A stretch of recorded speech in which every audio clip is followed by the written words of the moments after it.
Hi, my friends. Welcome to Sort of Brilliant, a show where the characters are made up and the sorting absolutely does matter. My name is Rachel. And I'm her best friend and co-host, Lauren. Every other week, we're going to invade a fandom and determine whether your favorite character belongs in Gryffindor, Hufflepuff, Ravenclaw, or Slytherin. We're the Harry Potter podcast that talks way more about any other franchise. Here, we use the sorting structure from Harry Potter as a common language without supporting the author or her beliefs. As for the sorting itself, there's bound to be some arguments along the way. But in the end, we're always right. According to us. According to us. Hello. Welcome back to Sort of Brilliant.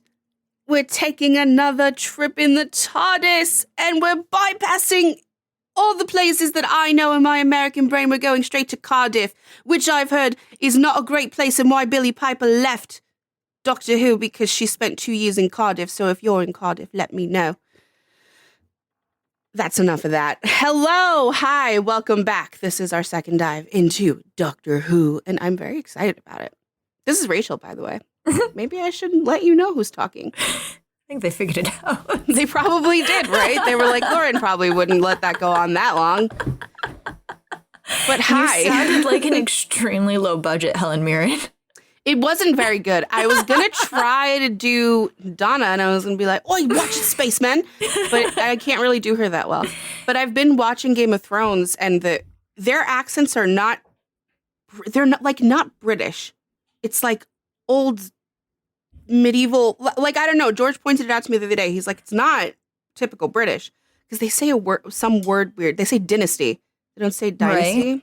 And he's like, that's that doesn't British. sound English. And I was like, it might be. That is. I don't think we know what we're talking about. So. Dynasty. Do you know that American English is closer to what Shakespeare would have been performed in than current British is? Yep. I've heard that the Southern accent is an offshoot of English, because when we were under British rule, like, obviously we had British accents, and the Southern twang, like, over time melded or something and became that. Okay. Like, it just became that from the British accent, which is really interesting. I mean, all of us became what we are from the British accent. I know, but we all have different accents. Yes. So it's like, weird. How did that happen? Because different people moved to different regions. Like, they did, but they took their regular voice they took their British voice with them, and then it became. But that's what I'm saying, that everybody in England didn't speak the same accent of English. Sure, yeah, that's true. So, like, Puritans and your favorite, the Pilgrims, and Protestants were all, like, New England. And then you had some, like, Dutch and Quaker, in Pennsylvania, New York. Okay. And, so I want to know which fucking pilgrim is responsible for forget about it. You're from New York and New Jersey tri-state area. Who's responsible for Fran Drescher? Which one? It definitely wasn't the Puritans. They didn't come to New York. I don't believe it. So who was in New York? The Dutch. The Dutch. The Dutch bought a lot of land in New York. They bought Manhattan. So you're saying the Dutch are responsible for the way I speak? Yeah, that meme, that's like the dominoes. Dutch buy Manhattan, literally. Illegally buy Manhattan from American Indians. Yeah. Gabagool. Yeah. Right. It's and then you've got the Godfather. Right, okay. No. Yeah. Okay. What about it's Italians, isn't it? So, yeah, the Italian Americans probably have something to do with it, because I think it's just us who talk this way. Well, and then, like, Jewish people, because Fran Drescher, so it's a very, like, Jewish and Italian thing to talk the way we talk. Like, even now I'm hearing myself, I'm like, you talk the way you talk, stupid. Like, why am I talking that way? Talk the way you talk. It's coming out more in my older age. I know, I can hear when you say talk, too. You say it like that. And like, you? Talk. Like, you smooth out the silent L. It's so weird. You talk. You talk. Talk. I talk like a normal person. I talk like a normal person. I talk like an okay person, okay? Give me my coffee. Freaking My Fair Lady. Whatever. It's so second nature to me, and I can feel that as I age, I'm going to become more and more of my very Brooklyn mother. Like, it's coming out, especially when I talk to, like, my kids' teachers and stuff. I'm like, how are you? So nice to talk to you. Thank you for taking my call. And I'm like, wow, where did that come from? I don't know. I'm sure the Midwest comes out of you all the time. Oh, yeah. Well, my mom, like, screamed at me the other day because I said y'all. And she was like, that's the Southern. You're getting Southern. I was like, I always said y'all. Y'all has become an internet thing. It has, but I guess I said it in a particularly Virginian way. I don't know. Oh, really? I guess so. We got it in New York, too. We're like, y'all don't know what you're talking about. You say use. Use, guys? Well, Italian Americans say use. Oh, okay. My family says, use guys don't know what you're talking about. And they're the only people I've ever heard say use. But, like, in Queens, y'all is everywhere. They're just like, y'all got this in the back of the store? Like, but it's with the New York accent. Mm-hmm. But I always thought y'all was a very strictly Southern thing. And then I was like, oh, it's very much not. Right. It's everywhere. It's spread. And we use it on Twitter, like, constantly. We're like, I don't know what y'all are talking about. You sound fucking crazy. I think you guys is very Midwestern. Not use guys, but you guys. Yeah. Or all you guys. All you guys? Yeah. You know what I've been hearing recently and I didn't know where it came from? It's something like, I don't know what all that and all that's about or something. It's weird. I don't know. When I find I it don't know online, what I'll all tell that's you. about. No, it's like, and all that. And it's like a weird mixture of it all put together. And I'm like, what the fuck? Okay. Why can't I read that correctly? And it's just interesting to see how different people talk from different places and how I've bastardized it. Yes. In the beginning of this episode. Yeah. I can do a much better British accent than that. Oh, yeah? All right? Yeah. I definitely can. If I put my mind to it, I can do it better. The best one's Adele's and like where Donna's from. And like the very like. Those are two very different accents. Like, okay, those two are the best. In it, love. That's crazy love. I don't know what you're talking about. That's the best one. I think she's like South London, maybe. All these British people are like, you're fucking. I know that Rose is Cockney influence, but I don't know. Oh, she has a great accent too. Yeah. Well, anyway, that's who we're talking about today. We're talking about Rose, Martha, and Donna Noble. Donna Ten's Noble companions. has left the library. Ten's companions. Can't really do Nine's companions, can you? Because it's just There's Rose. One. And Mickey the idiot. I guess. Yeah, Mickey. I don't know if Mickey deserves to be sorted. A whole deep dive. You could throw him in here in this one. He's real surface level. Mickey. We say right now, Mickey's a Gryffindor. Yeah, Mickey's a huge Gryffindor. You know who would be fun would be Jack. Oh yeah, but if I ever watch Torchwood, that would be a thing. That's true, so I guess we won't. Yeah. Fine. Although, he's fun. Yeah. The first time I ever watched Doctor Who, he was my favorite character. Oh, wow. Yeah, I just loved him. You know how Donna just loves him and she's like, hey, you stand next to me. Yeah. That would have been me. Yeah, she's like, you hug me. Yeah. Lauren's like, if I were in the TARDIS, I would be like Rose, like you wouldn't be getting rid of me. And I'm like, I would be like Donna and Jack would have to stand next to me and never leave. And that string bean 10 can go over there. No, I'm in love with 10. Wild. Really, truly. It's a little crazy for me. Although Rose and I do not share a house. Spoiler. No, you don't. Well, I don't think you're very like Rose personality-wise, but I do think you'd handle it the way she does. First of all, he managed to get rid of her. I would not. Yeah. Well, listen, we have to be fair. When he was on that beach with me and two of him, and he was like, I'm not going to say it, I'd be like, that's your problem. I don't know what to tell you. So you wouldn't take 10 too? I would need way more than Rose needed, you know? Like you think so? Well, no, she was a little bit when 9 went to 10. She was like, you're not my doctor, because he didn't look anything like her, right? We talked about this, and I guess we could start to get into Rose now, where she's in the fucking alternate world, and she's like, Mom! And I'm like, Rose, it's not your fucking mom. Like, let her die. It's fine. That is not your mother. But you can't just like... Okay, so Rose Tyler is a Gryffindor, all right? And just like in other Gryffindor families that we've seen, it tends to like run in the family. And I think that her dad and mom are too. I think they're Gryffindors too, because it's the same thing. They're just like, you're not my husband. And he's like, and you're not my wife. And then they end up together anyway, have a fucking baby. Like, it doesn't matter. Yeah. No, baby I know, Tony. but it like, Jackie I get more because her Pete's dead, right? Yeah. So, and Jackie just died. Rose has her actual mom in the other universe, and it's this alternate universe Jackie, and she's like, I can't let her die. I'm like, Rose, you're leaving. But it's this, why do you care? Because it's like this Gryffindor thing where like you feel responsible for them anyway because they look like it, and it's like there has to be like I would do this in my head too. I'd be like, you have to know me in some Dean way. Winchester, if somebody looked like Sam, and it wasn't like, I mean, like Dean all the time, it is like not Sammy because it's a shapeshifter or a Leviathan or whatever. But if it was Sam from another universe, like I think he'd have it harder. Like if they had spent more time with their alternate universe, like bougie selves. Yeah. If Sam had been closer to Sam and not so totally different, I think, he would have had a hard time. I've seen it, and I see it in shows all the time, and I'm like, I would be so utterly devastated if my person from an alternate universe was like, I'm not them.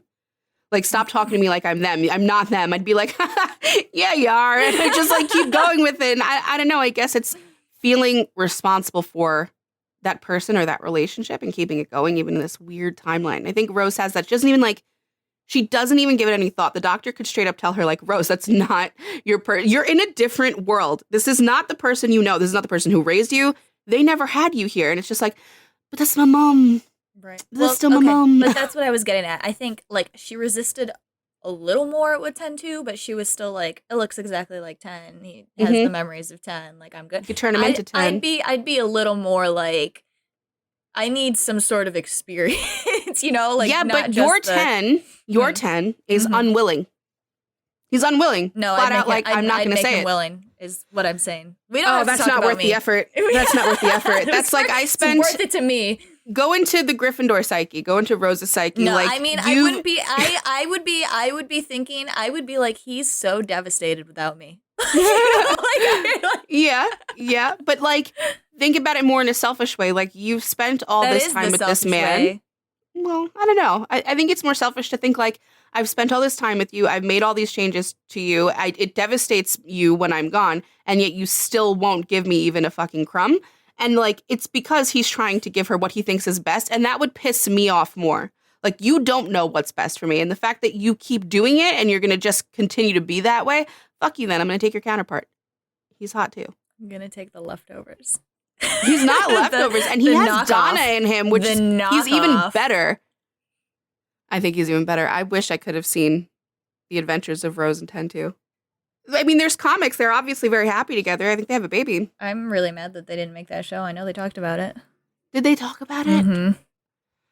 What the hell's going on over there, guys? That would have been a really good show. They could still do it. Like, I would take it right now. Because he's supposed to age. That one's supposed to age, so it would be fine. Know. Oh, that'd be so good. Well, Rose, when you talk about her ending BBC, in comparison to others, and, she got an all right ending. Mr. Man who's coming back, the writer. Russell T. Davies. That's what I think happened. He was going to do it and then he left. He was like into that show. There's a lot of bad blood behind the scenes on Doctor Who. Between Eccleston and Davies, and I don't know how people were doing with Moffat, and people liked Moffat, they didn't like Moffat. I don't know. Billy Piper left. I don't know if Catherine Tate left on her own, or if they just got to that horrible, devastating ending and they were like, all right. I don't know. I genuinely have no idea. But I'm not going to talk about Donna's ending yet, because that's for Donna when we speak about her. We're still very much on Rose. We're still on Rose. Now, Rose starts out as this adorable, she's so cute, little kid who works in a shop. She's 19 years old. And I think she's 19. That's a kid to me. I don't know. So she starts out there. She's very young. She's living with her very annoying Gryffindor mother and her very annoying Gryffindor boyfriend. And it's just this like... It's just too much Gryffindor for her. It's too much. And she's like... The first thing that told me she was a Gryffindor was that she was working in the shop. She was just doing like her duty, right? She wasn't in school. She didn't feel like going to school, or maybe she didn't have money. They don't really explore it, but she doesn't seem to me to want to. And her boyfriend is so fucking annoying. And I can see how she's just like, she's not angry at him about it though. He's talking to other girls they grew up probably. Together. And he's like, you want to go to the pub and make you feel better? I know you were just in basically the equivalent of a terrorist fucking attack on your building. So why don't we go down to the pub and I'll make you feel better? And she's like, is there a game on? And he's like, yeah, but that's neither here nor there. And she's like, you just go. Just go. And like, she's cool with it, you know? And I don't know. I think other houses, that was my first inkling towards Gryffindor for her in my rewatch. I was like, oh, she's just like, do whatever you want. I don't really care. I'm like, just going through the motions anyway. It doesn't really matter. Which is so sad. She had kind of a sad life, even though she didn't show it as sad. She didn't display it. Like, she wasn't, like, emo about it. She just took care of her mom. Yeah. who was so And Mickey. bitchy. She took care of Mickey. I know, she took care of everything and everyone with her little and shop job. she did reject the doctor at first when he was like, I can show you the world. Yeah. She's like, no, I got to stay here because I got shit to do here. I got responsibilities. And he comes back and is like, did I mention it's a time machine? Then she's like, fucking bye. Yeah. I'm out of here. Yeah. I know. And Mickey clinging to her fucking leg on the floor, clinging to her leg. And she's like, I got kids. Like, I got shit to do here. I can't. And he's like, I could show you the world. And she's like, okay, let's fucking go. And it's so funny. He insults her mom, 9, and her mom insults him back. And they're like always at each other's throats. And she's just like, she's never really taking a side. And I think it's because she comes to love both of them so deeply. Because with Gryffindors, when someone comes at somebody that you love, you'll mass murder them and everything they love. Like if someone comes at the person you love, and he's just like making fun of her mother, and she's like, yeah, she kind of earned it. And then she'll go back at him, and she's like, yeah, he kind of deserves that. And she just like is letting it happen, which really showed to me because of her house how much she loves the doctor straight off, like right out of the gate. She really loved him. She latched on quick. The simpery was real. She was a really good companion. She's the first one after the Time War, right? So she's the one like healing him, and she does it. I mean, I thought it was very Gryffindor the way like she's asking him questions and that sort of thing, and he weird. I don't like emotions. Slytherin 9 is like opening up to her gradually. Like she's doing it in a good way. She asks them at like irrelevant points in time or whatever, so. She is a good companion. I think she makes him look at things in a different way because 9 is very prejudiced, kind of, towards humans, where he's just like, why am I fucking bothering? Like, I can't stop myself from bothering, but I don't know why I do sometimes because you people are so stupid. And her perspective and, like, her personality and the way she doesn't give up and she sticks by him, he's like, all right, well, I guess some of you are worth it. And then by nature, everyone is worth it. And even the terrible aliens from Rexicorica Fallipatorius are worth saving to a degree. Like, I think she softens him in a way. Yeah, because it's like and this is down to Rose's morality. She's like, if you let these people die, I'll be upset. And he cares about her. So he's like, and she cares about everybody. Do you remember the episode where it's her second episode where they're seeing the earth burn? Yeah. And it's like, you can see that 9 is like, the people you love have been dead for like billions of years. And she's like, and then she's like, what? That was my and he home. like makes the phone for her. It's like, you can call your mom. She was in a beautiful magical spaceship and she still needed to call Momsy. Like she's very, very into her roots, which is, that's something you see in Gryffindors a lot. Even if you leave home is still a big part of you. I think it's feeling responsible for it. And I think she does love her mom and want to be around her mom and be home and whatever. But when she gets out there and she can see the great wide universe and whatever, it's just homesick sometimes because she wants to get back in that TARDIS so bad when she does land afterwards. And you see her mother sometimes be like, well, where are you going to be now? And when am I going to get in touch with you? And you just come in and pop off and I don't know where the hell you are. And Rose is like, I know, and you are making me feel guilty, and I do feel really bad, but I gotta go. I gotta go explore space. She feels really bad about it in a way I don't think other companions would. Like, Amy doesn't give a fuck. She does not care. Well, Amy doesn't really have family either. Well, Amy's confusing. Amy's got a whole other deal, right? But like Donna doesn't ask to go back to her family all the time, even though you know she feels bad about it. I think especially her grandpa. Well, actually, we'll talk about Donna. But you see the guilt in Rose and you see how she's getting pulled. And even like later when she has to make that decision where it's like, we could just stay here. And when they have like the devil basically going on and they're like, we're never fucking getting out of here. Yeah, she wants to stay. She's like, I'll make that choice. Like, I'll stay. You can see she'll choose him over pretty much anything else. Well, so, but there was like, he was also like, this is the op. Like, we can't, the TARDIS is gone. So we're here. And she immediately is like, all right, well, we'll have to build normal for me. And we'll have to make, she's like, we'll buy a house and we'll have a mortgage. Yeah. But she's like very, she adapts to her surroundings very quickly. And like, if she needs to do something, she will just get up and do it. And she's not going to bitch and moan and complain about it, which is really, I think that's something else he saw in her, that she's really not a complainer. she doesn't whine about anything. She's just like, this is how I feel about it. And can you help me? Like, yeah, maybe I do need to call my mom sometimes. And like, I'm 19, so maybe I do need to call home. And he's like, all right, here's a phone. I don't understand why it's bothering you so bad. And she does. She is the one to ask it. No, Mickey asks if he could come. Actually, and Tenna's like, yeah, and she's like, Larry. It is such an interesting like dynamic, that way she gets pulled between him and the doctor. Like, she really does love Mickey. Mm-hmm. She really does love him. Yeah, they grew up together. It's grown out of like puppy love, in love with the person. She still has that pull of like, well, you're mine. Like, I don't want you talking to another girl, and I don't want you seeing another girl. And it's really pissing me off. And she's kind of a bitch. But then he's like, very fairly, like, but are you gonna stay? Right. And she's like, no, but I still don't want you dating her. And I know, and she's so honest. She's like, I know that's not fair. Mm-hmm. I know I'm not being fair. This is just, it's how I feel. It's very Gryffindor. Like, there's the admission of I'm not being fair.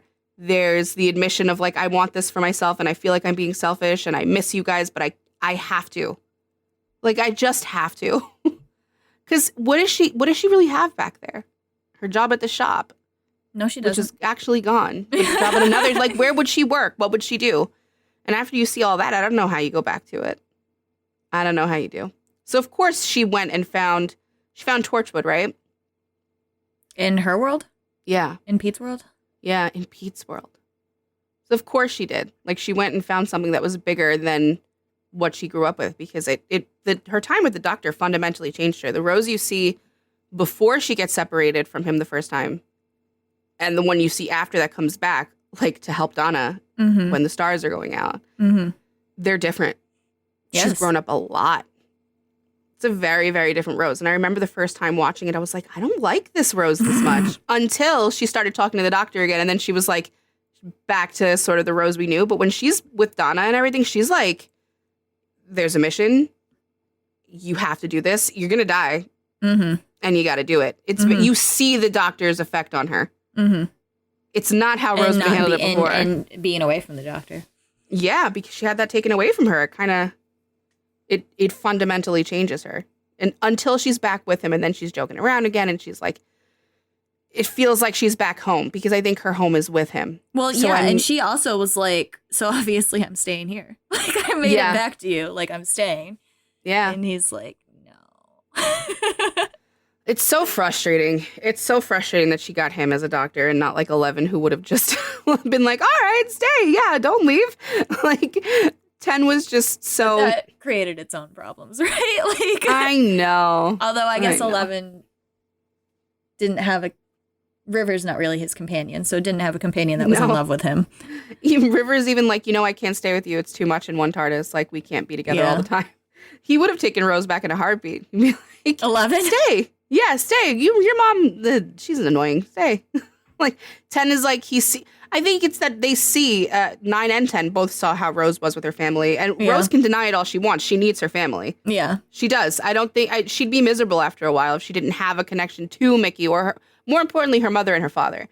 They're so central to her and her identity. Even though the doctor changes her so much, she needs them. And I think he sees that in her, and he makes the call for her, which is so frustrating. I also think he, I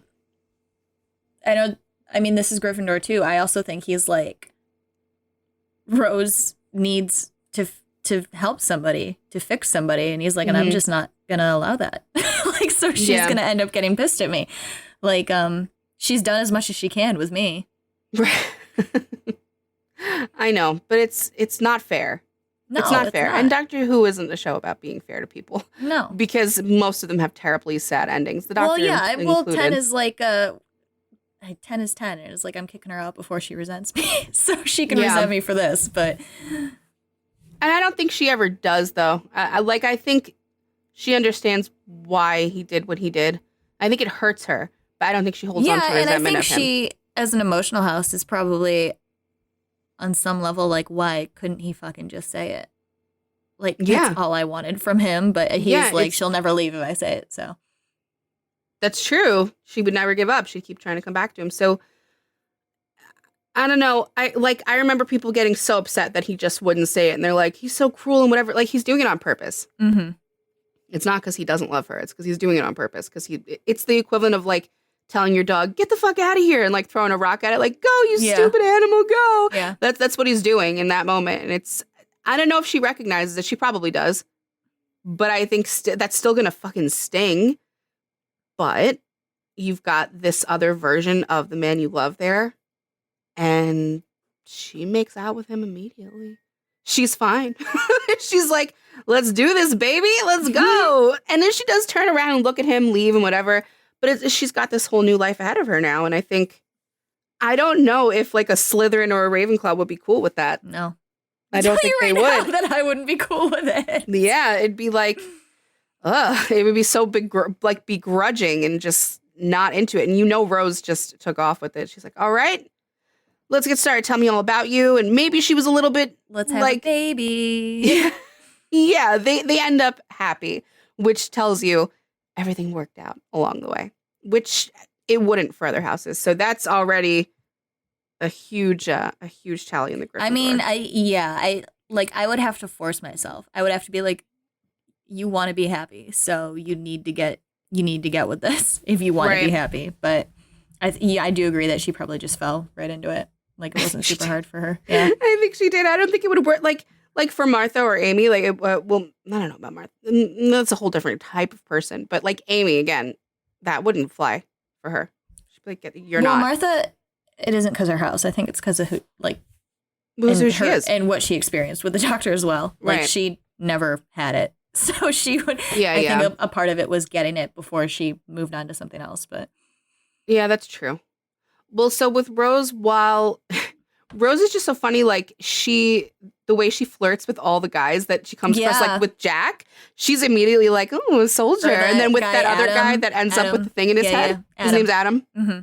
Oh my God. She's so forgiving of people and so trusting of people that she meets out there. And it's just so funny because as a viewer, you're like, you could get serial fucking murdered by this alien. Like, what are you doing? And she's just like, oh, hello. Like all the time. She's so flirty and outgoing and happy to just explore and figure out what's going on. And sometimes the mystery is secondary to her. She wants to actually meet the people and get to know the people. And then, of course, that comes into like, well, we have to save them. And this matters to me now, Doctor. She's a very people-oriented person. Yeah, I mean, I was going to say, it's never, like, manipulative either that she's flirting with people, but you can tell that she also knows that she's, like, out of the corner of her eye, like, how's the doctor feeling here? Yeah, she's testing it out. She wants to know. I love that dynamic of Nine, Jack, and her together. Yeah. I loved them as a little crew. But you really got to see, even with, when she's, like, getting sent back, and she does get sent back. She's like, you're not fucking leaving me here. Mm-hmm. There is no way in hell. I'm going to recruit my mother. I'm going to get this truck. We're going to rip it open. Well, even though this is like... On the Devil Planet, too. When they're like, he went down another hole. She's like, I'm fucking coming down. Yeah. And they're like, he doesn't want you to do that. And she's like, do I Did she even know? Yeah, right? Like, did she even know that if she got the TARDIS doors open that she could even get back to him? She didn't even know, right? So. No. She's just like, I gotta get it open. The time essence or whatever. Right, but first she has to get the doors open. Right, so but then she's like staring at this light. Out from there. And like, yeah. And other people would probably look away from the blinding sunlight that's pulsating into your eyeballs and brain. Yeah, she's like, maybe this will help me get back to the doctor. Like, that's it. It's just complete tunnel vision. She's like, you're not fucking abandoning me. I don't need that trauma. My dad already did it to me. And she gets her ass back to him. Like, it was impressive. I don't know. It was really impressive that she managed to do it. And she went back to her people to do it. Like her family. Mickey is her family. And she was like, I know you guys don't want me doing this. I know you don't want me to leave. I know this upsets you. You have to do it for me. Like, I would do it for you. You have to do it for me. She's literally like, I'm going to go fucking crazy if you don't. Like, I'm going to become an insane person. Do it. And they do. Like, they follow. I love this man. Yeah, they fucking do it. Which speaks to how much they love her too. Yeah. Which of course they do. I mean, too many Gryffindors. I don't, and I like it. It's very Gryffindor that 9 turns into 10, and she's like, you're not my like, I have no responsibility to you. You don't look like my doctor. You're not acting like my doctor. I don't like you. And then he he picks her up again immediately. It's like again. Yeah. and it's in contrast with them. I haven't sorted Clara yet. Like, I really have not thought about it at all. But when 11 turns into 12, she really can't get with it. Like, she really has a hard time getting with it. And she needs other people that have been traveling with them to be like, well, then you're a fucking traitor. Right. Like, to basically insult her to get her into it. Like, Rose didn't need to be talked into it. No, she needed to see him save the world. And then she was like, she this needed is to see. Well, it's so funny because he wakes up and starts blabbering and he's like, just needed tea. And he's funny and like moving around. And I don't even know if she does recognize 9 in him. I don't think she needs to. I don't think she needs it. She's just like, oh, okay, we'll pick up right where we left off. And you're like, no, she doesn't like it when he's blabbering. She doesn't like that. What do you mean? When he wakes up and is like all loopy and shit, she's because he's weird. Yeah, but I mean, when he's talking to the aliens and he's like doing his Lion King speech and whatever. Pocket, yeah, and she's like, "Oh, you're funny." Like she immediately gets with it. I mean, he's hot too, right? and it does help. Part of the reason that he turned into 10 is because of her, right? Like 9 was all like emo and moody, and 10 was like less so. Like he still is, but he's on the outside. He's more like, and people are interesting. I'm really into people, like, you know? Yeah. And it's directly he's because easier to of travel her. with, I think. Yeah, well, it's directly because of her. And like we've said this before, but like 10, he made himself in an image that she would enjoy. He really did. Yeah. He really was. I love when Cassandra is in him and he's like, you like this body? She's like, oh my God. All right. Which, yeah, she really does. I mean, he's easy to love like that. And she does have to sort of like peel back layers to him because 10 is very, very complex. 9 was much easier to understand. Yeah, he was just angry. Hard. He was angry. Yeah. 10 is like angry, but it's under all this other like this mishmash of a personality. Like misdirection bullshit. Like, yeah, he's tough. But I mean, she sees right through it and she still wants to be by his side and like she does not like having decisions made for her. So I do think she would carry resentment for what he did, even though her relationship with 10-2 works out. I think there is a resentment there anyway. Like I would feel that way. I'd be like, yeah, okay, it all happened to work out. But like, you made that call for me. That's not cool, especially after everything I've done and whatever. And 10 would probably say to her, like, yeah, it's not right that I did it. Yeah. I know, it sucks. Yeah. That's life. I mean, it's you just have to swallow it. It's so Gryffindor when she comes back and everybody's like patching into the network. Like Martha is, and what's her name? The one with the kid in K9. Sarah Jane, yeah. And like I don't remember the two other, but the two other people. And she's like, I'm the most important. Why aren't I? Like, I want him to see me. I want him to know I'm here. I felt She's Martha and she's like, who's that? Yeah. It was I'm supposed to be there. It was very Gryffindor in a Slytherin adjacent way. Like, yeah, I know I'm the most special to him. Why aren't I on the TV? Yeah. Yeah. And you know what? She is the most special to him. She's right. Yeah. And I think that like emboldens her to be able to be like, hello. I'm literally, I don't even care that the former prime minister is here. Me, I'm supposed to be up there. And she's so like, it's so funny. She has such a jealous streak in her. She's jealous when it comes to like Mickey with that girl. She's jealous of Sarah Jane. She's jealous with Martha when she sees her on the screen. Like she has it, but then she sees him and she's like, okay. Yeah, it's all fine. Yeah. It's very, very Gryffindor because it's like that bubbling of emotions inside you that it's not rational and you can't control it. And then you just need the person. But I'm standing, I'm standing in your presence. You're paying attention to me. Like, I don't even care anymore. Like, and everyone's like, well, the doctor makes you this way. The doctor makes you feel this way. Like, you need his attention, whatever. Not so. Donna doesn't need his attention. Right? Like, she doesn't have any romantic feeling towards him at all. She's like, as long as you show up and save me, like, I don't give a fuck. Like, you know. Right. Like, you don't have to pay attention to me. I'm going to go do my own thing. She doesn't need him the same way Rose needs him.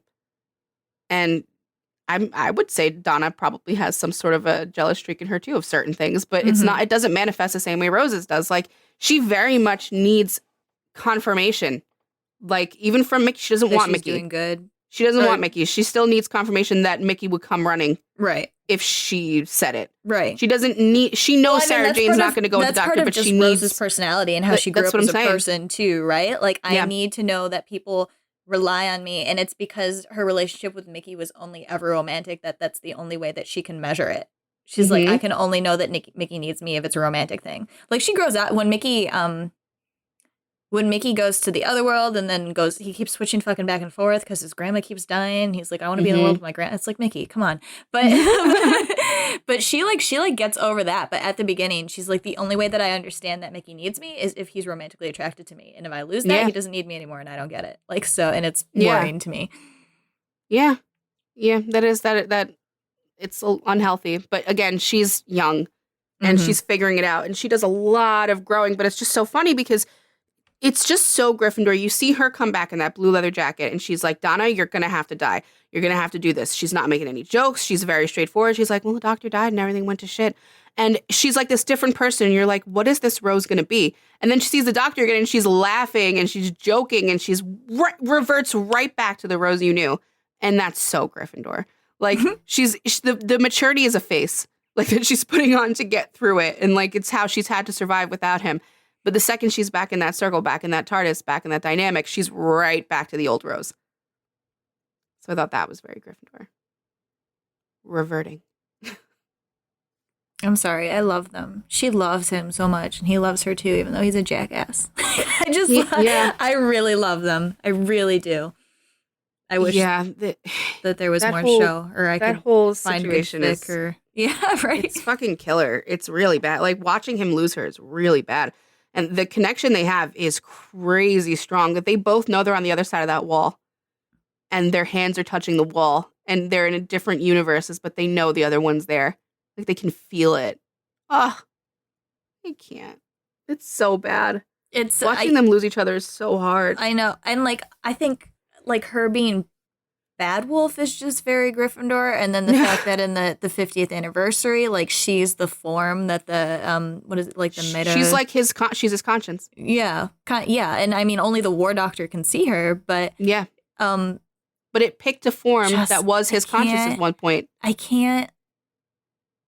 Just the way that the Doctor reacts when somebody says Rose, like it's not a name even. They're just saying, or when Donna has the whole she almost picked the wrong path. No, or she almost picked the wrong path, and then he runs outside and it says Bad Wolf everywhere. Yeah, like just his or the War Doctor saying Bad Wolf, and like David Tennant's little reaction. I'm like, oh my god. Well, beyond like it's just he fell in love with her as a like along the way. He obviously fell in love with her, but before that, she was his morality. Like she was his scale for what to, like. Maybe I shouldn't flay this Dalek alive. Like maybe I shouldn't do this or that, whatever. And I thought it was a really great choice writing wise. And it plays into her being Gryffindor that she ends up being the physical form of a conscience for the Doctors, specifically the two Logic House Doctors. Right. Specifically those, because the Emotion House one doesn't need a conscience. Right. Like those two needed her to keep them steering the right way, because look what happens to 10 when she's gone. He Titanic and everything. Like bad shit starts happening. And the moon base and he needs a conscience. I don't think Martha was ever a conscience for him. Or he needs not if even not a conscience, he just needs a reason. He needs to a direction, stop like and think.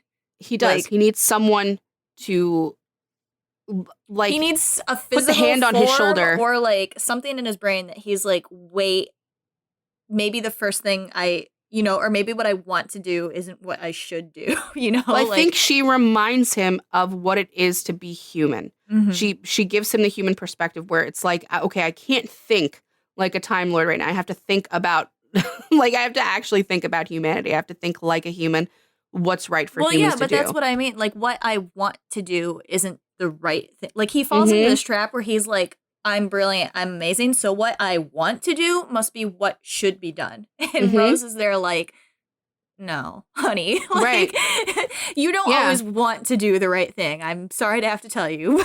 Yeah, and I know the it's not Rose in the 50th. It's not Rose, but it's a manifestation of her and how she would talk to him. And it's like, so you're really going to burn everybody alive. Right. That's really what you're going to do. And it's just kind of like guilting him. Because he needs it. He needs the hand on his shoulder to give him pause. Well, yeah. And she also works in the opposite way where Rose is like, there are a couple instances where Rose is like, I want you to save these people. And he's like, or like, she's like, I want you to change my dad's fate or whatever. And he's like, we can't. Like that is the right thing. No matter how much morally it might feel like the wrong thing. Like she helps him in both ways. Yeah, she does. She was such a good companion. God. I know. I don't know how it wouldn't have ever gone any other way but romantic with them because they mean too much to each other, like in a really deep connecting way. I think the first face the Doctor sees, I think, is always a big thing, and it's the first one Ten sees after already having known her. There's a very, very deep connection there. I don't think he would ever get over her, and it's so funny when you see 11 later. There's an episode where he's in the TARDIS, and it's like the TARDIS is giving him protocols, and it keeps coming. He's dying, and it keeps coming through his people from his past. First one is Rose. First one's Rose, and he's like, guilt. Show me someone else. No, too much guilt. Yeah. Oh, I was gonna say too, when Ten does his martyr like goodbye to her, and he's he goes to Rose before she met Nine, so he goes to her on New Year's of 2005. Yeah, and I was just thinking about like if he had gone. Like, obviously he didn't know Amy yet, but if he had done this whole thing and had like gone back to Amy before Amy ever met the Doctor, or like gone back to Donna and like they thought he was some drunk man on New Year's Eve, they'd be like, "Oh wait, get away from me!" Like throwing a snowball at her or something. Rose is like, "Are you okay? Are you all right? Can I help you? Like, is there anything I can do for you?" And he's being so fucking weird with her. He's like, "You're gonna have a great year, Rose Tyler," and she's like okay. Cool. Thank you. She's being like extremely sweet to him, right? And like that's what he needed. That was his last stop before he was like she was the last face he saw. Yeah. Yeah. Too. That's it. The first and the last. She means way too much to him. I don't think he ever 10 anyway could never get through it. Like he could never get over her. And the only reason 11 did, because 11's personality was just such that he was like, none of the past me's existed. I'm free. Nope. Like, 11 has to erase it all. Well, 11 immediately attaches himself onto a child. He's like, this kid needs me. I gotta do this now. Time to fuck up her life. Yeah, basically. But no, Rose was always such a huge part of the Doctor. So even when he starts traveling with Martha, she's still prevalent. She's like a ghost in the TARDIS that neither of them can get rid of. And Martha doesn't even know. Martha hates her. Yeah. So Martha, I don't know. Well, let's talk about Martha. If you've ever liked somebody, ever had a crush on somebody who's not over somebody else. This is a fair warning too that Rachel and I are not the biggest fans of Martha. So no, if that's not something you can handle talking about or listening to. Yeah. She's not one of our favorite companions, to be politely. I mean, like, no, we don't hate her like we hate Clara, but she's not a favorite like the way, like, Donna's my favorite companion. I probably feel about Martha how I feel about Bella. I don't think I hate Bella, but it's just like she's fucking ridiculous. Bella Swan? Yeah. From Twilight? Bella Swan? Yeah. We don't hate her, but the way that we talked about her in that episode, it comes off real nasty. Ridiculous. Yeah, like, right, exactly. Well, because Martha doesn't behave in a way that I would ever, and so it's hard for me to put myself in her shoes. Because here's this brilliant med student. Brilliant and gorgeous and does not need this man to give her any attention. Good family. Has a great family life. Structure, yeah. And yet, like, she needs him to like her in a romance. Like, she wants it so badly that sometimes I'm like, girl, get it together. Like, you got to knock that off a little bit. And I don't know, it's a little pushy for me. I don't know if I would call it pushing. I would call it desperate for me. Like, if somebody is very clear about the fact... Well, yeah, because she's not all over him, right? Right. Yeah. She is desperate. She's not. She is able to function with him in a way that he can tolerate. Like, if she was all over him, I think he would have been like, all right, you would have dropped her off. Get out of the... Yeah, you need to... And he does at one point, right at the beginning, doesn't he? Yeah, he's like... Doesn't she... He's like, I can't do this. Like, yeah, and he's like, I didn't want to do people anyway, but on top of this, you're being weird. Like, I don't want to. Because he had to kiss her, right? And that's what makes her. In the first episode, he kisses her, and that's what makes her be like, oh, he's into me. And he's like, I was just doing And look, it's his fault. It's his fault. Okay, he comes in, magic man that saves the world, kisses her. It's like something straight out of a fanfic for her. But he doesn't see it that way. Like, he doesn't get it. No, he doesn't. And I don't fault her for going off with him and hoping that something would happen along the way. But it's like, but he's really clear about it. He's really clear about it. And I also get the feeling at the beginning that she, from the way he's acting, gets the sense that Rose was the breaker-upper, that Rose wronged him in some way, and that's why he's all upset about it. So I think she's coming at it from that way. Yeah, and she's mean about it. And Ten's like, never talk about her. Yeah. Like, never say her name. Yeah. Like, which is rough. Like, it's like you're with a guy whose wife died, Right. And you can't, and like maybe you get the impression the wife was kind of a bitch. At first thought the wife had divorced him or had had cheated on him. Had wronged him. She was kind of bitchy or something. Yeah. And she died. So you understand the grieving process, but you're like, okay, I'm here. Right. Like I could never be in that position. I would just be like, all right, man, you gotta do your thing. But she's like very, I could fix this. I could be that, and it's easy for her to be useful to him. It's easy Martha's for her a Hufflepuff.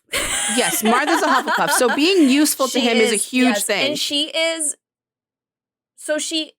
trying to fit into this role for him. And she does in the sense that she's a brilliant med student and that she's willing to travel the world and that she like has ideas and like seeing things. But she also, this is the mistake on her part. She thinks that she should fit into that romantic role. So she keeps trying to dig out that space and like go into it. And he's like, it's filled with Rose. Like, I don't want anybody there. I just want somebody there to distract me. Yeah. Like, I just need, and Donna did it better. Like, Right. Well, yeah. Donna has no inclination towards him that way. And he loves that. If he kissed her even out of necessity, Donna would pop him one. Mm-hmm. Like, but, it's not. I mean, Martha only lasted 2 seasons? 1 season? 2. And I think that he needed someone more mature too. Martha's very young too. She's not as young as Rose was, I think, because she's gotten through med school, like so she's 20s. In her 20s. Yeah. And early to mid 20s, yeah. I'm like jumping way ahead here, but in the end, when she's leaving, like she makes the decision to leave him, which is not something that a lot of companions get to do. Like they get forced out. And Donna's very strong, and she's like, I gotta go. I got shit to do here. Like, call me though. About like Donna? Or Martha? I'm sorry, Martha. Okay. Martha's like, I gotta go. Keep this phone. If I call you, you better fucking pick up. But then she turns around and comes back in again after she already closed the door, and she's like, and you know what? Another thing. And then it's there's this whole speech about like how she deserves someone to look at her the way she looks at them and whatever. And I don't remember the word, but it was like, very aggravating for me. Never promised any of this. Yeah, and I know 10 is an annoying fuck. Like, I get that, and he's like emotionally damaged, but he never promised you anything. So look, he promised to show you the world, and that's what he did. Like, she got a job in a top secret like government facility, alien. Like, I don't. What we felt compelled to explain the dislike because I felt it's like mostly that. It's mostly and it is that because her as a companion is great. Yeah, and especially after he puts his Time Lord self in the watch, and he's a human, and he clearly falls in love with some other lady and has no interest in Martha, even when Martha, like to be fair, they were in the mid 1800s, and there was awful racism. There still is, but even worse, class structure racism. So, but his human self wasn't racist, but was in the the that you know. Or I guess was racist if it was like you're living by the rules of that time. You are what that time is. But they did start like being friends, and she was still like, "Why aren't you picking me? Like, you're a human now. We can be together." And he's like, "I'm not into you." Like, I don't know what to. Yeah. No, it sucks. Especially because Martha has this in her, which I think she has in common with Rose. She often has to be the middleman. Like, I feel like Rose is an only child, but she could also be a very good middle child because Martha comes from a divorced family, which is rough on her, and she's got these siblings that are sometimes very fucking annoying. Is she the youngest? Her sister's older than her. Is her brother? I think so. Okay. Yeah, she might be the baby. Yeah, but she's often like has to be in the middle of all of them and their drama and everything. And she loves them, so she will be. But, like, she feels a sense of responsibility to take care of them, too. It's very similar to Rose, the way Martha is about her family. So that being said, you have to look at it from a different lens of, like, we see her as a Hufflepuff, we see Rose as a Gryffindor. So there has to be something different in that dynamic with how she is to her family. And I would say it's in that her family is her community, and she's getting back to it no matter what. Like, yes, Rose will kick and scream to get back home if she feels like she needs to, but Rose will also be understanding if they can't go back. Martha would not be understanding if they couldn't get back to her family. I also think it's that Martha is filling a specific role, as opposed to Rose is just like, I need to do everything because my mother is she's gonna die if I'm not here. Right. Like, you know, Martha feels responsible for her. Yeah, Martha was fine, like leaving. Her mom's like screaming and she's like, Mom, do you need me for this specific thing? No? Okay, I'm gonna be gone a couple more weeks. Like, you know, like, or like she doesn't even talk to her dad at all until like the army comes and is gonna take them away or whatever that was. So I mean, she fills a very specific role, and if it's not needed, she's fine going off and filling a role somewhere else in the meantime. Yeah, that's true. She's just Martha just is very compelled to. It's not like a feeling responsible for them. It's a this is my tribe, basically. This is home. These are my people. Like, as much as she loves traveling with the Doctor, and she does, and she's very grateful for the time they got to have, and for even the shit she did for him, which is massive, like walking the world and spreading his name, whatever. She still wants to get back to her people, and that's her mom and her sister and her brother. Like, that's not going to change. Like, Gryffindor's priority might change to the person that they are going on all these adventures with, and their responsibility might shift more to that new person, whatever. It doesn't ever shift with Martha. The people in her home are the most important people to her, because that is her community. Everybody back there, and so much so that, like, when the Master's taking over and everything, the family is a whole part of that whole takedown. Like, they're incorporated in everything at all times. So they're very important to her. They're like a core, integral to her being. So even when you see her leave the TARDIS and she's like done and she gives him that whole speech, like, she runs right back into her mom's arms and she's good. It's not like a tragic end. It's where she needs to be. You also, with Martha C, like, when we see her later, she's like engaged to that random dude in unit, and then later she's engaged to Mickey.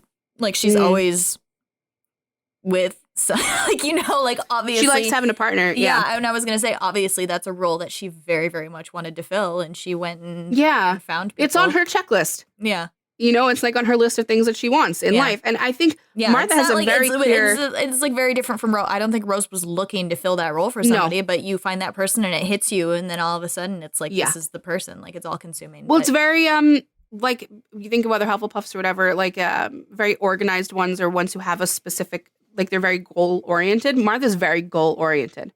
So within her career and in her personal life. Which you need to be a doctor. You need to have that kind of brain where, like, you have a list of things you need to achieve. Yeah.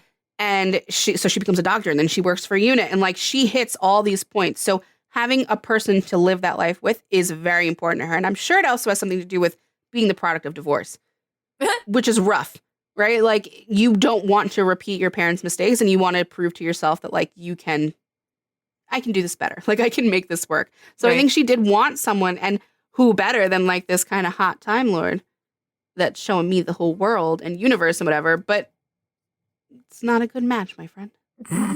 He's too broken. He's, like, really broken. He said he's just not that into you. Like, from the beginning. He said that line where he was like, where he very clearly was like, it's like when you're in love with someone and they tell you they don't want you and, like, walks away. He says that, like, within the first few episodes. Yeah. I almost think him being a Ravenclaw was, like, testing her too. Like, if she's not, like, I mean, like, it would have been a good way to weed somebody out if they were like, that's all I want, and you've clearly told me I'm not going to get it, so I'm gone now. But she was like, you've clearly told me I'm not going to get it, and I'm going to ignore you because I am so confident in my ability to be useful in the way that I need to be, and I feel that you need me in this way. So he disagreed. It's just, like, very the moment that I knew first, like, it cinched for me that this is not a Gryffindor that I'm dealing with. It's an emotion house, but it's not a Gryffindor, is that she steps out of, like, as much as her ending speech bugs me, because I'm like, he didn't need to hear any of that. Like, to me, it was embarrassing because I don't think he needed to hear any of that. It was healthy for her to get it off of her chest, because she's literally saying, like, I'm begging you to notice me and you won't. And, like, I can make a difference here, and this is where I'm needed and where I'll be happier than with someone who just isn't noticing me. And for me, it's frustrating because I'm like, he does notice you. He thinks you're brilliant. He just doesn't want to be with you that way. I mean, Martha is a healthier Hufflepuff in that sense, that she recognizes what she can do and what roles she can fill. I think she's better I mean, she analyzed him incorrectly, but she's Right. better at analyzing the people around her and then fulfilling what they need. Because, like, you take Cass, for instance, who is filling this exact role for Dean, but he doesn't even realize it. So then it becomes all confusing and fucked up when they're like, Dean's like, I don't want it, and Cass is like, good, I'm not giving it to you. Right. You know, and it's like that is not what's been happening here. But she at least knows exactly what it is she's trying to do and exactly where again, it's just a case of and 10 is so fucking weird too, and like he's so hung up on Rose. It's not really Martha's fault. Like any other guy should have been extremely happy after the traumatic thing that they went through to have a woman who was willing to be there for them and to take their time and then to be like a romantic partner to them when they were ready. 10 was just like, and he's an alien, and he's not normal. As much as he's like, humans, he doesn't really get them. So he's like, he is like, I've decided I don't want this. And he is quite literally able to stick to that. Like humans say that, and then emotions happen. 10 is like, no, right. He's able to regulate that. It's becoming though a trend though with certain Hufflepuffs that I'm seeing in media, like when they feel like they're in a situation with the person that they're in love with or that they love or like romantically or whatever, that big fucking speech is a thing, isn't it? Like we saw it with Cass at the end with Dean. You see it with Annie and Jeff all the time. Like she gives him more than one big time speech to him because she loves him. And it's the same thing with Martha too. She like needs to get it off her chest so that she can move on. No, yeah, because this is where Hufflepuffs and Slytherins get close. It's like they both know their worth, right? And like maybe Hufflepuffs are in a more specific. Slytherins are very general. Like my entire self is worth. And Hufflepuffs are like, I have worth in this area, in this area, in this area. And then that may be why Hufflepuffs have more of a need to say it, because they're like, you may not be able to see it generally, but I can tell you right now in these specific instances and examples that I have worth here and here and here, and you're not using it, and that's on you. You know, right? And it's very important to Martha to be useful and to like she follows orders very well, which is a huge Hufflepuff thing. So when she was in unit, I was like, what? And then she's incredible in unit. Okay, like her general is like, you need to take the Osterhagen key and you need to use this if like I'm giving it to you because I know that you'll do it. Like if the suffering humanity is so great, like I'm not trusting this to anyone else but you. Right. And then there's 2 other people from different areas of unit, whatever. But Martha's the one who's picked from hers with this huge thing. And she goes and she's on the screen. She's talking to the doctor. She's like, I have the Osterhagen key. I'm going to use it if the Daleks don't fuck off. And he's like, I'm commanding you to not use that. Like, you cannot use it. And she's like, fuck you. If they don't stop, I have to use it. Yeah. Because this is what my role is now. Like, this is my usefulness now. I have this fucking key. So. Yeah. And it is her role. And Martha is constantly playing her role and being the best at it. Yeah, and it's also interplaying with other roles, too. She understands that, right? She's like, hey, you know what? If you can stop it, I won't use it. But that's your area, you know? Like, I'm just here to use it if you don't stop it. So. Yeah. Yeah. She's not going to hold on to feelings that are not conducive to her growth, which is so Hufflepuff. Like, I really envy that. I really envy that in Hufflepuff House. Like, they can look at something that is so emotionally draining, a bad relationship, a bad situation, and they can, like, say to themselves and to the person, like, I actually do deserve better than this. Like, and you do too. We shouldn't be doing this. And they can move on. Like, as long as it's all put out there and the cards are all out on the table, they can healthily move on. Like, I guess what annoyed me about Martha is that she took so long. But again, I guess we have to take into account that she probably was sensing that 10 was weird too. And she's like, maybe I can get it. And she's like, no. Well, look, him falling in love with, what's her name? Yeah, that probably threw her off. That's she's already like, so jealous of Rose. And then there's this whole thing with this human woman. She's like, what the fuck? Like, I'm better than this human lady. Like, I know you and I'm of more use to you. Like, this is bullshit. But like, what's great about Martha, when he gets Rose back, she's so happy for him. She's like, he found you. Oh my God. There's no like, who the fuck is that? Rose, on the other hand, it's like, who the fuck is she? So there's very clear differences in them and how they handle their jealousy and how they handle everything. Their role in the Doctor's life, their role in the world. Like, they're clearly 2 different houses. this is a big reason I have a hard time with Hufflepuffs, like, and categorizing them and recognizing them, because they're so into it with the emotion, and they're so like heavily emotional as a house, and they just do everything differently with those emotions than I would. Because they're healthier, probably. I don't think all Hufflepuffs are healthier. I think No, all but in a general sense, they I will just think be they're more. I just think More emotionally mature, maybe. Probably having to do with understanding roles.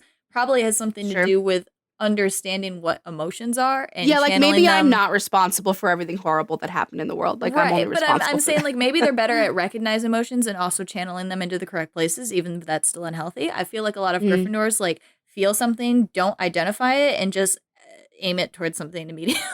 Yeah. Right. But it's hard. Like, you gotta also keep in mind, Martha is very she's like what we in education call like she's a problem solver, and she has a really good sense of persevering. So when she gets an order or something, like she sticks it out. Like, she can speak different languages.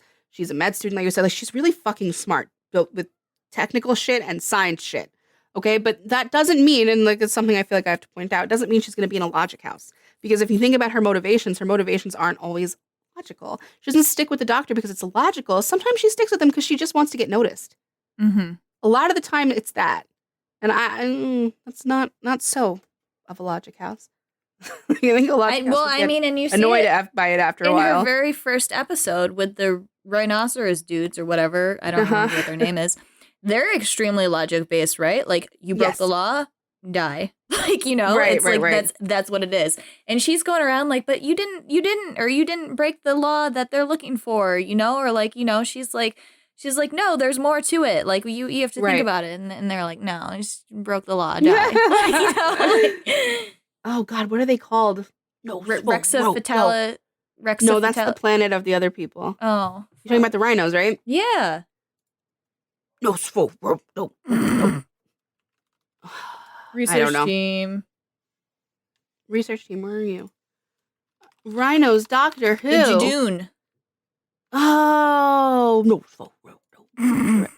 Yeah, well, they're funny.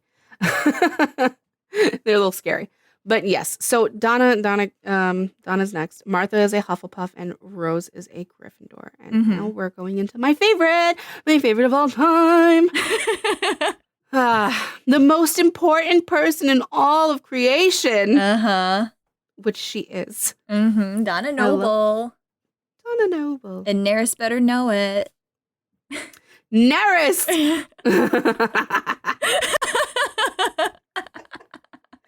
Donna Noble, the most important and pettiest bitch alive, is definitely a Gryffindor. There is no doubt about it.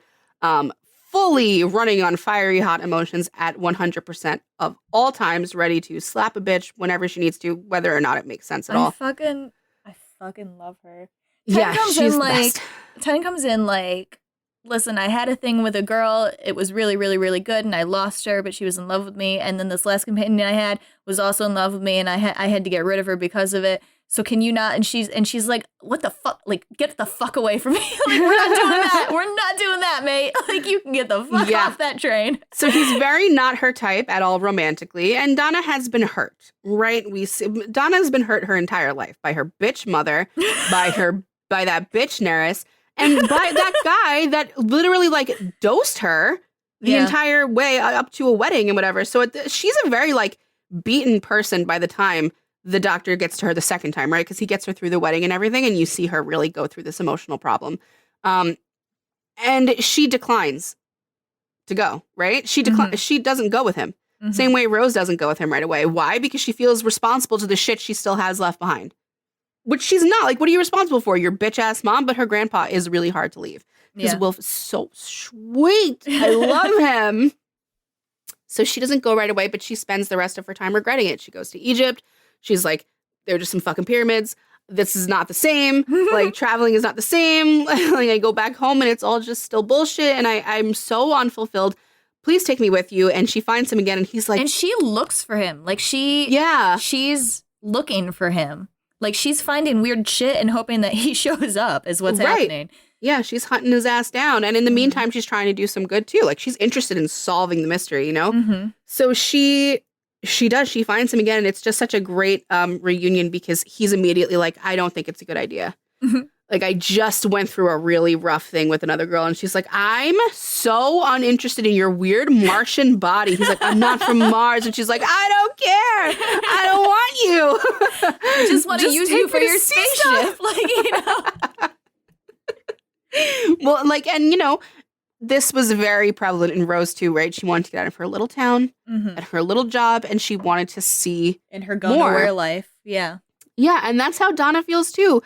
And look, like, Rose didn't have her mother beating on her at every turn. Like, you're actually useless. Also, I mean, but Donna does. To be fair to Rose too, I think she was like enamored of him, but I don't know that she was like immediately in love with him. No. Like, she probably would have scoffed at him too if he, like, upon meeting her was like, "Don't fall in love with me." She'd be like, "Fucking okay." Like, yeah, right, like, sure. Really full of yourself, mate. Like, I don't know. So it's just the difference is Rose did, and Donna definitely was not there for that. Like, no, Donna's a much more mature woman who's been through a lot more than I think the other girls were, and like beyond that too, he's just not her type. He's way too skinny. She's like, this is his your hair gross. is too poofy. She's like, I'm not She's into like, it. you're just not for me at all. So they're just partners in crime, which is great. It's a great dynamic. There's never any weird tension. They're just best friends. I really, really love every episode that they have together. And I really love watching Donna grow, which is why her ending is probably the hardest one of all the companions. I think it's worse than Amy and Rory's. I really do. They had each other and she has nothing at the end. She's back to square one. It's and her horrible. grandpa being torn up because he knows and she doesn't, and she's just, and her mother knows too, but then she's like, she's my daughter, of course she's important, and he's like, would it kill you to fucking remind her? Yeah, like the doctor yells at her because her mom is such a bitch. I mean, she does get engaged again, and that guy seems like a good guy, but yeah. He gives her a lottery ticket. I know. I can't. It's so sad. It's so rough. It's so rough. Like, she was, they say she was the most important woman. She was at one point. She was literally the most important person in the universe. And she saved the world. And she had the doctor's brain in her brain. And just devastating. It's so sad. I hate that ending. I don't know why they did it. I don't know why. There had to have been a better way. There had to have. Was that still Davies at the time? Was that Davies Donna? Maybe he was like, I don't want anybody else to have Donna. So he was like yeah, but he even cuts himself off from using her ever again, because it's like, if she remembers, she's gonna burn to death. That's horrible. He could do something. You know, it doesn't sound like he could. It doesn't sound, it's like, I really mean, he could bring her back up and not make her remember, but like put her through it again, you know? But I think it would remind her, and she would start to, like, the memories would start to crack and unlock. And no, of course there's a way to write it through, but he really seemed like he was closing the door on her completely. Yeah. And it sucks. It's so sad. But so Donna has a very, very strong sense of what is morally right and what is morally wrong. And if she sees someone, to her, and if she sees someone doing something that's really going to, like, piss her off, she's going to tell them, like, you're not putting me in fucking Chiswick. I'm not going there. And the lady's like, well, it's that or the street. So she goes, and then the family that's in there is annoying, and she's like, shut the fuck up, like, I've had enough of you. And she's yelling at them. And then when they get taken away to the camps, which, like, we all know what that meant, and Wilf definitely knew what that meant because he fought in the war. She was like, where are you taking them? And she's just screaming after everybody. And I don't remember who says it. I think it's her grandpa. He's like, you can't fix the world by yelling at it. Right. And she's like, I can try. Right. And that's Donna. That's Donna. And that's very Gryffindor. Like, I see something is wrong. I see an injustice is being committed. I'm going to yell at it. I'm going to hit it until it makes me feel better and everyone feel better. That morality, according to her, because, you know, like that guy fucks her over in the first ever of the Christmas special. Sure. the arachnogut or whatever. And she's like, if you apologize, we can forget the whole thing and we can still get married. Like, Yeah. because, She wants to be married so bad. She's like, it's according to her, right? She's like, if I Yes. forgive you, you haven't done anything wrong. It's fine. But, Yes. but no, you're right. Like, you can't fix the world by yelling at it. I'm just thinking of, when Rose shows up for the first time. Mm-hmm. And Rose is she doesn't say who she is, you know, and Donna's like trying to explain to the doctor, like, oh, she had a message for you. She said, and the doctor's like flipping the fuck out next to her. The love of my life is back.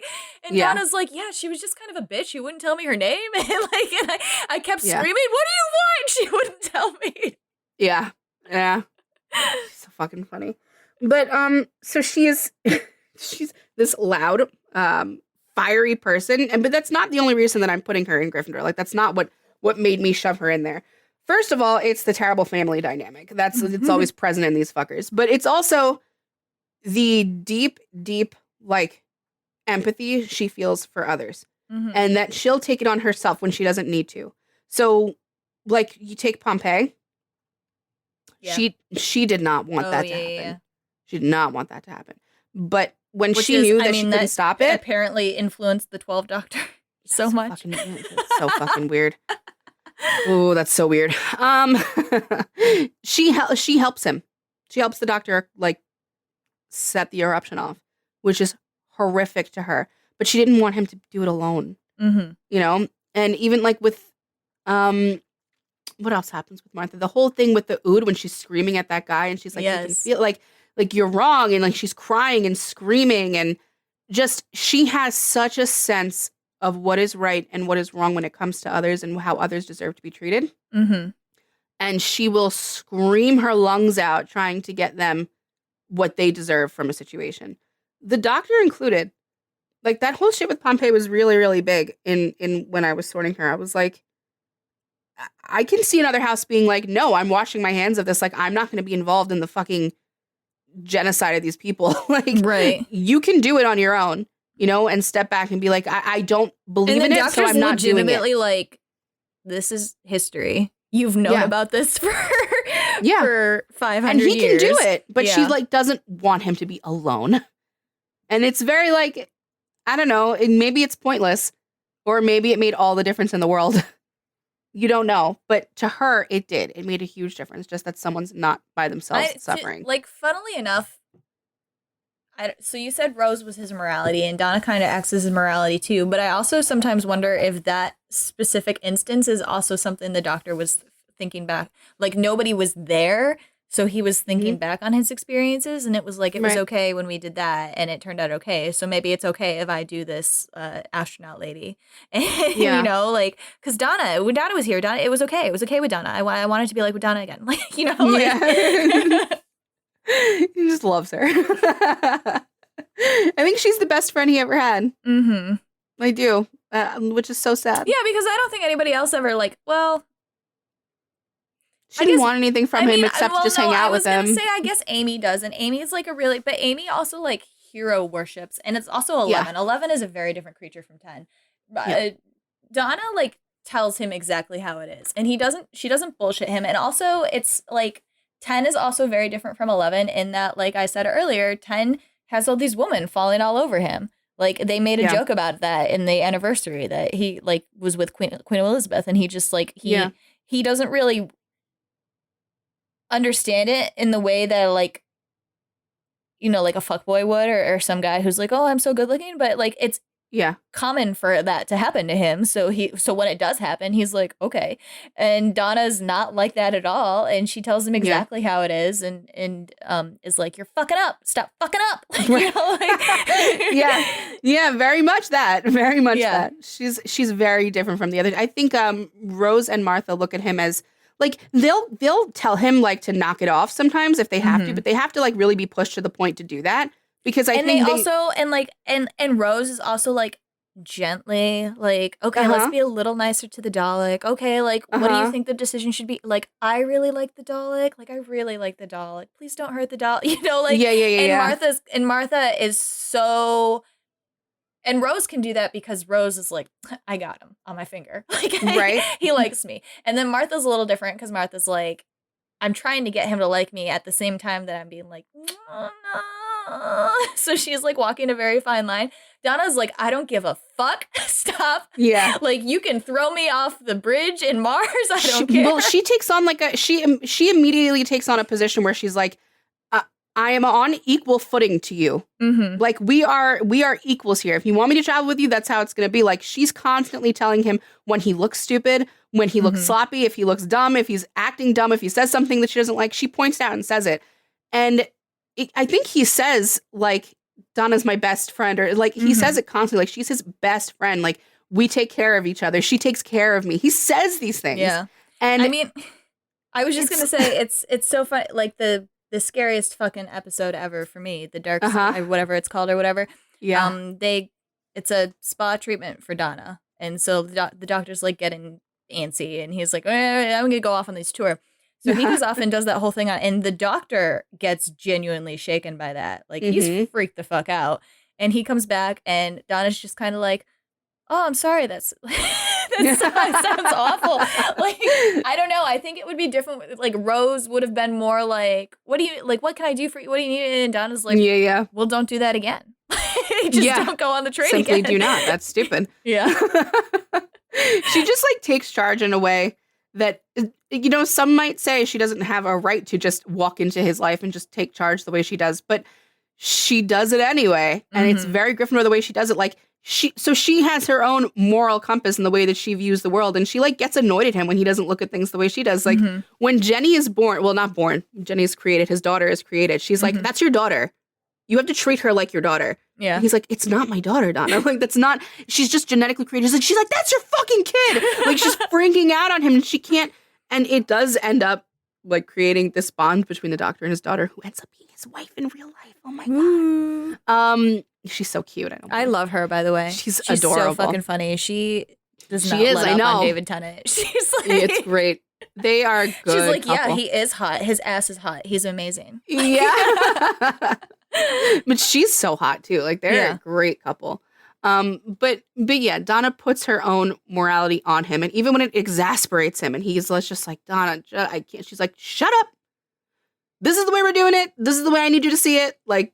You're stupid I feel otherwise. Like he needs that, especially towards the end of his life. Like he's been really like Ravenclawing so hard, and it's all been fucking up. And he's just like, fine. Just give me something to like, like nominally argue against, and then we'll end up doing it your way anyway. Yeah. And I think what kills me about her ending the same way it is with Rose is they both planned to stay with him until their deaths. Right. They did not plan on leaving him ever. And the whole thing with Sarah Jane doesn't deter either of them. Right. The whole thing with other companions, maybe stories he's told, even like if he's told them about his planet, nothing deters them. These two Gryffindors are like, I'm going to be with you till the end and you're not getting rid of me. And that's it. And they both do have to be shoved away. And it's really sad. Donna's is worse than Rose's, for sure. We, generally, Rachel and I were talking about and wanted to talk more about how there's no way that 10 could have had a logic companion. Right. There's just there's no way. Yeah, I want you guys to imagine 10 with Amy. 10 with... She would have fucking killed him. Would have murdered him. And it's interesting, and I'm not telling you what River's house is, but if you look at how River is with 11 and how she's with 10, because you do get to see River with 10, they don't like each other. Well, obviously, River they don't is like now each a other logic very much. house. You're telling people no, that she's a I'm not logic talking house. about logic houses or emotion houses. I'm just asking them to compare him to other companions to being with 10. Obviously, even if he Rory with 10 have a logic house. Yeah, but that's the way you're leading into it. I'm not going that way. I'm saying you came up with it that way. Look at Rory with 10. It wouldn't work either. It wouldn't be good.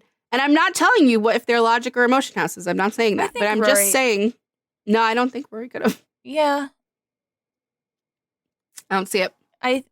I think he could have, because 10 would have 11's not super great to Rory, but I think 10 would have been more of like a boss. I think Rory would have took nicer to that than he would have to 11. But, maybe. But I don't think that 10 could get along well with any of 11's counterparts. I just don't see them getting on well. I don't know why. I just don't.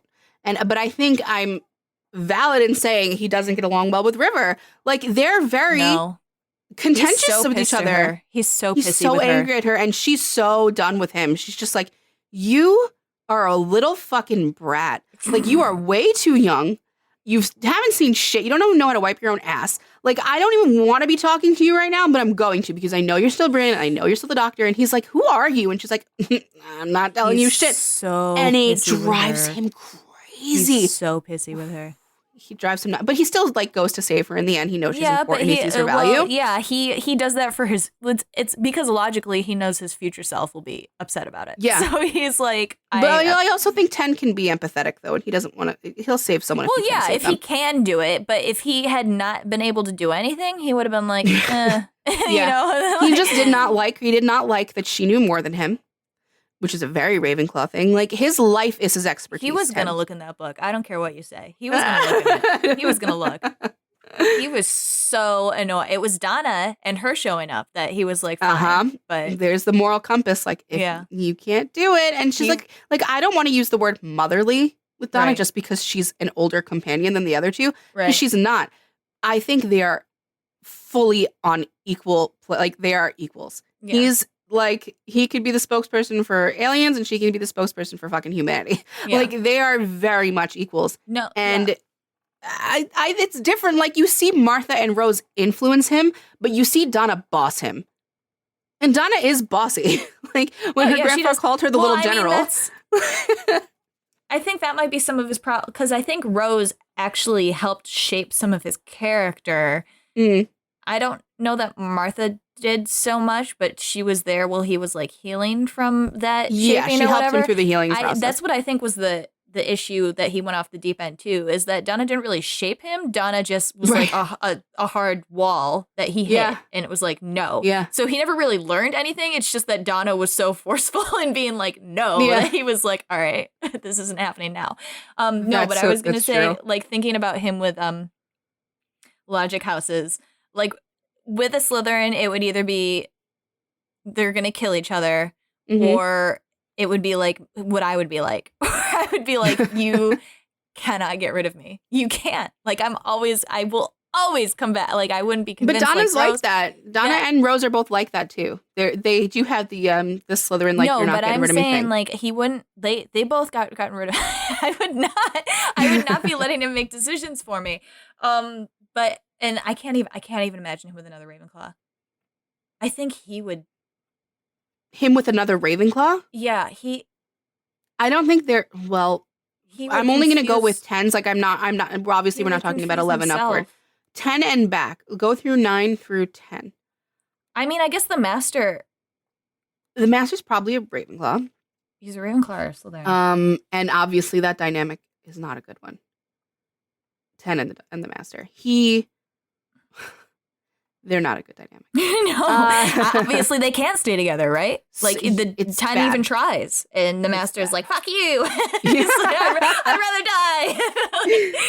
die." God, you literally see Martha being like, "What the fuck is wrong with you that you're sitting here trying to, like, help this guy? You're so dumb." Like, she judges him so hard for it. But and me too, because, like, let it go, dumbass. He's but they are all emotion houses, all 3. They are all important to him in different ways. And it's just really interesting that not a single one was logic. It's really interesting. So same thing for 9. 9 would kill a logic house. 9's not going to put up with it. He's not. I don't think he can put up with it. You can even see in 9, it's not something we talked about in our doctor episode, but you see in 9, he likes nice, sweet people. He takes that girl from the show, from the, like, Big Brother show with the pigtails. Yes. And he's like, you're sweet. And they call you sweet. And he likes, like, dumb little sweet humans. He does not want to be challenged. He does not want to be challenged. Not in a serious way. I'm having thoughts, but yeah. I don't see it. Like, I don't see him traveling well with a logic companion. I'm having thoughts, but you can have them. Yeah. Have them out loud. I can't. Okay. We'll talk about it after the episode. Yeah. So that's really that on 10's companions. I have a lot to say about 11's companions, which will be our next foray. Because 11's your doctor. Well, yeah, and the best doctor. But funnily enough, 11's my favorite Doctor, but Donna's still my favorite companion, Mm-hmm. even out of all of 11's. How do you think Donna would have been with 11? She would have hated him even more. He's more of a string bean. His hair's floppier. I don't think she would have been able to take him seriously. She would have knocked that fez off his head. Yes, she would have. She would have been like, we are not walking out of this TARDIS until you change. And he would have had to do it. I think he would have loved her, and I think she would have been exasperated by him, even more than 10. They would have been funny, though, to see together.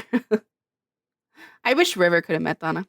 But anyways. Yeah, I mean, that's kind of what makes me sad on the handover from Davies to Moffat. Because, I mean, obviously, Rose shows up, this is again, you just can't get away from Rose. Like, Rose shows up slightly, but it would have been nice to see those characters, or to I know. It's always so strange to me. Like, it must happen off screen, especially with how close Amy was to the Doctor, but like, how much has he told her about past people and how much they meant to him, and it is and always what does she interesting think of them? Yeah, because you have to wonder.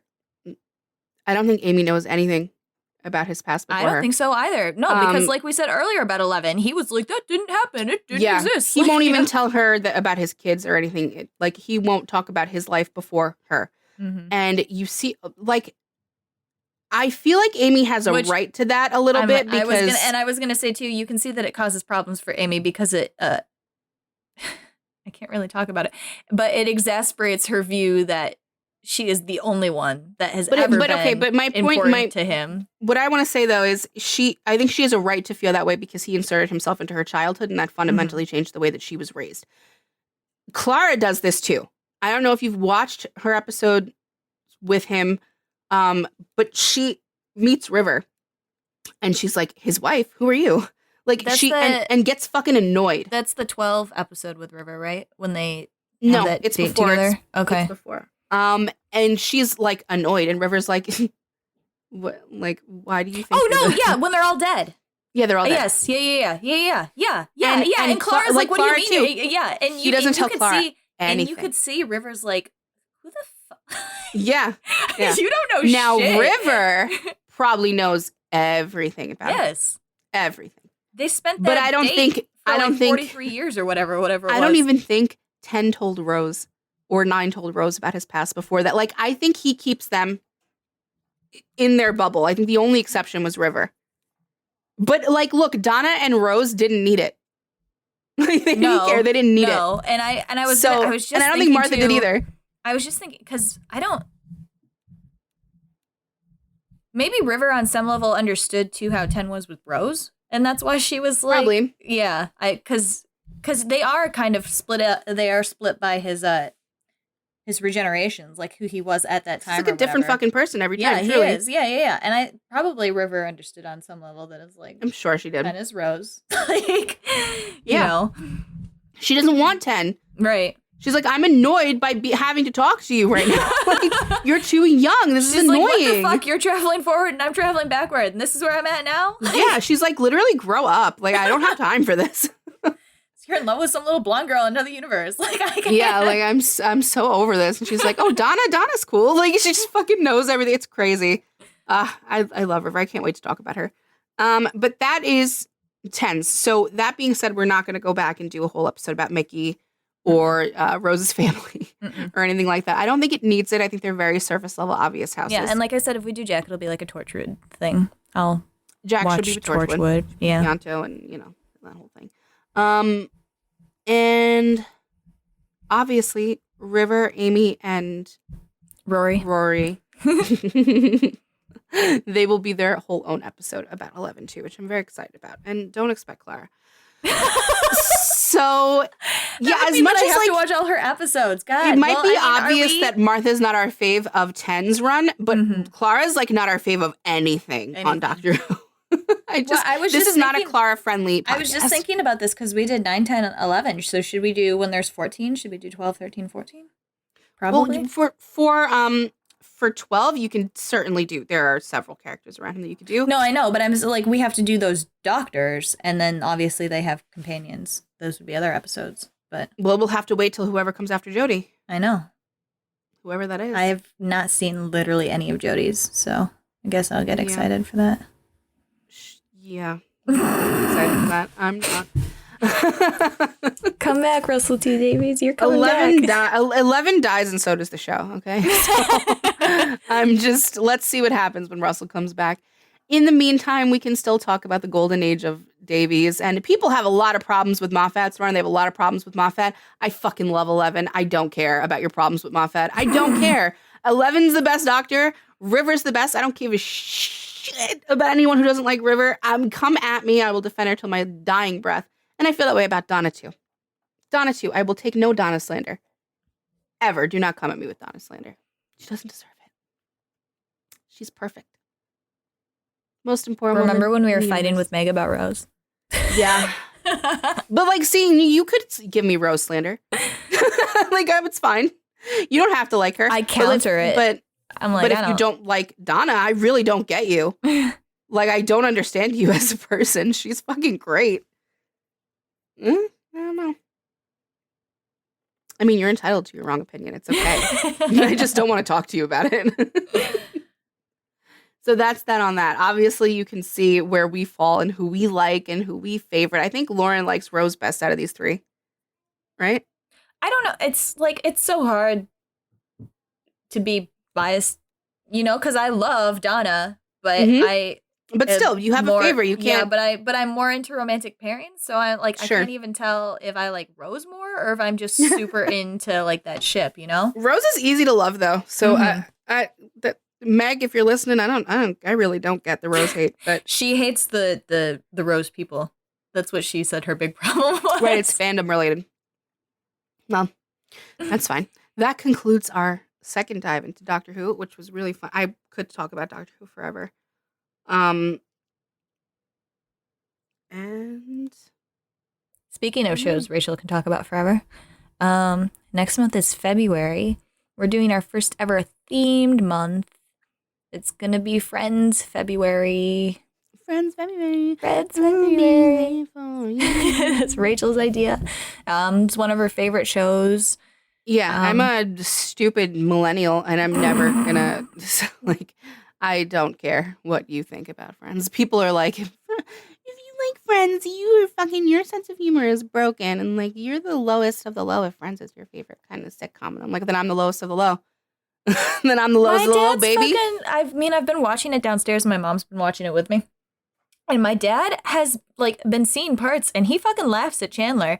And then last night he was like, I remember why I never watched this show when it was live. And I was like, why? And he was like, because it's so fucking cheesy. I'm like, you laughed 3 seconds. It is cheesy. It is cheesy. And the jokes are hilarious. And I don't want to hear from some Seinfeld loving ass bitch that Friends is bad when it's not. When that show exists, it's just fucking New Yorkers eating pickles. Seinfeld is terrible. We can fight about it.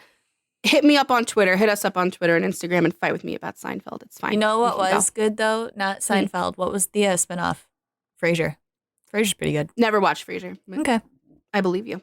All right. But none of it beats The Nanny. You know what else none of it beats? I love Raymond.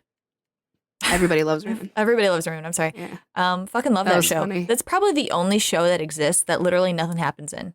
People just Everybody talk. Hates Chris was better. Everybody Hates Chris is very good. But no, they literally just sit in the fucking living room and talk, and you're like, this is the funniest shit I've ever seen. It was very funny. But despite all that, even loving all those other shows, Friends is still just part of my formative years. I can't let it go. I can admit my bias. So we're dedicating an entire month to it, and it's going to be really fun. Really fun. I can't wait to dive into that. So that is what you'll catch us doing next.